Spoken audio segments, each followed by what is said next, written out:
ஹரே கிருஷ்ணா. உபதேசாமிர்தம் பாகம் 6 பதம் 2. அத்தியாஹார பரயாசஸ்ச பிரஜல்போ நியமாக்ரஹ ஜன சங்கஸ்ச லௌல்யம் ச ஷட்பிர் பக்திர் வினஸ்யதி. மொழிபெயர்ப்பு: ஒருவன் பின்வரும் 6 செயல்களில் அளவுக்கு அதிகமாக சிக்கிக் கொள்ளும் போது அவனது பக்தி தொண்டு வீணாகி விடுகிறது. முதலாவது, தேவைக்கு அதிகமாக உண்ணுவது அல்லது தேவைக்கு அதிகமாக செல்வம் திரட்டுவது. இரண்டாவது, கிடைத்தற்கரிய பௌதீக பொருட்களை அடைய பெருமுயற்சி செய்வது. மூன்றாவது, பௌதீக விஷயங்களை பேசுவது. நான்காவது, சமய விதிகளை ஆன்மீக முன்னேற்றத்திற்காக அல்லாமல் ஒப்புக்கு பின்பற்றுவது அல்லது சாஸ்திர விதிகளை அலட்சியம் செய்து சுதந்திரமாக செயற்படுவது. ஐந்தாவது, கிருஷ்ண உணர்வில் ஆர்வம் இல்லாத பௌதீக எண்ணம் கொண்டவர்களோடு சகவாசம் கொள்வது. ஆறாவது, பௌதீக சாதனைகளின் மேல் பேராசை கொள்வது. பொருளுரை: மனித வாழ்வு எளிய வாழ்வுக்கும் உயர்ந்த சிந்தனைக்கும் உரியதாகும். பந்தப்பட்ட ஜீவராசிகள் அனைத்தும் பகவானின் 3வது சக்தியினுடைய கட்டுப்பாட்டின் கீழ் இருப்பதால் ஒருவன் செயலாற்ற வேண்டிய முறையில் இந்த ஜட உலகம் அமைக்கப்பட்டு உள்ளது. முழுமுதற் கடவுளாகிய ஸ்ரீ கிருஷ்ணரிடம் முக்கியமான 3 சக்திகள் அல்லது ஆற்றல்கள் உள்ளன. அவை அந்தரங்க சக்தி, தடஸ்த சக்தி அல்லது நடுத்தர சக்தி, பகிரங்க சக்தி என்று அழைக்கப்படுகின்றன. ஜீவராசிகள் நடுத்தர சக்தியால் ஆனவையாகும். மேலும் அவை அந்தரங்க மற்றும் பகிரங்க சக்திகளுக்கு இடையே அமைந்துள்ளவையாகும். முழுமுதற் கடவுளின் நித்திய தொண்டர்கள் எனும் கீழான நிலையில் இருப்பதால் ஜீவாத்மாக்கள் அந்தரங்க அல்லது பகிரங்க சக்திகளுடைய கட்டுப்பாட்டின் கீழ் இருக்க வேண்டியுள்ளது. அவை அந்தரங்க சக்தியின் கட்டுப்பாட்டில் இருக்கும் போது இறைவனின் பக்தி தொண்டில் தொடர்ந்து ஈடுபாடு எனும் அவற்றின் இயற்கையான செயலை அவை வெளிப்படுத்துகின்றன. இது பகவத்கீதையில் 9.13 குறிப்பிடப்பட்டுள்ளது.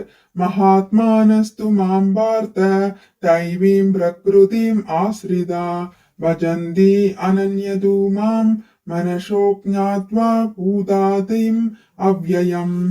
பிருதாவின் புதல்வனே, குழப்பம் அடையாதவர்களான மகாத்மாக்களோ தெய்வீக இயற்கையின் பாதுகாப்பின் கீழ் பூரணமாக இறைவனின் அன்பு தொண்டில் ஈடுபடுகின்றனர். ஏனெனில் ஆதி அந்தமற்ற பரமபுருஷ பகவான் என என்னை அவர்கள் அறிவார்கள். மகாத்மா எனும் சொல் பரந்த மனம் கொண்டவர்களை குறிப்பிடுகின்றது, குறுகிய மனம் கொண்டவர்களை அல்ல. குறுகிய மனம் கொண்டவர்கள் எப்பொழுதும் தங்களது புலன்களை திருப்திப்படுத்துவதிலேயே ஈடுபட்டுள்ளனர். சில சமயங்களில் அவர்கள் தேசப்பற்று, மனித தயை அல்லது பிறர் நலம் கருதுதல் ஆகியவற்றின் மூலமாக மற்றவர்களுக்கு நன்மை செய்யும் விதத்தில் தங்களது செயல்களை விரித்துக் கொள்கின்றனர்.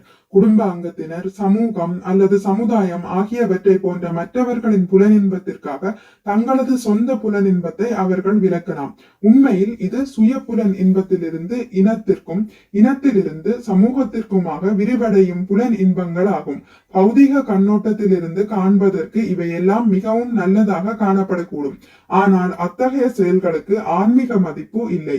அத்தகைய செயல்களுக்கு அடிப்படையாக இருப்பது சுயநிலையிலோ அல்லது விரிவடைந்த நிலையிலோ உள்ள புலன் இன்பமே ஆகும். பரமபுருஷரின் புலன்களை திருப்திப்படுத்தும் போது மட்டுமே ஒருவரை மகாத்மா அல்லது பரந்த மனப்பான்மை கொண்டவர் என்று அழைக்கலாம்.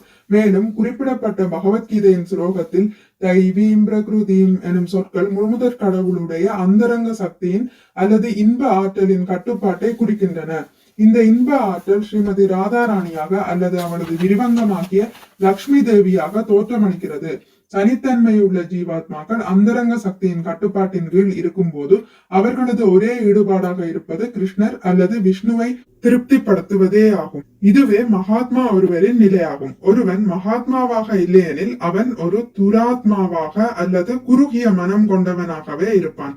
அத்தகைய குறுகிய மனம் படைத்த துராத்மாக்கள் மகாத்மாய எனப்படும் இறைவனின் பகிரங்க சக்தியினுடைய கட்டுப்பாட்டின் கீழ் வைக்கப்பட்டிருக்கின்றனர். உண்மையில் இந்த ஜட உலகினுள் உள்ள ஜீவராசிகள் அனைவரும் மகாமாயாவின் கட்டுப்பாட்டின் கீழ் தான் உள்ளனர். இவர்களை மூவகை துன்பங்களின் ஆதிக்கத்தினுள் உட்படுத்துவதே மகாமாயாவின் வேலையாகும். மூவகை துன்பங்கள் பின்வருமாறு: அதிதைவிக கிளேச, தேவர்களால் விளைவிக்கப்படும் வறட்சி, நிலநடுக்கம் மற்றும் புயற்காற்றை போன்ற துன்பங்கள். அதிபௌதீக கிளேச, பூச்சிகளையும் எதிரிகளையும் போன்ற பிற ஜீவராசிகளால் விளைவிக்கப்படும் துன்பங்கள்.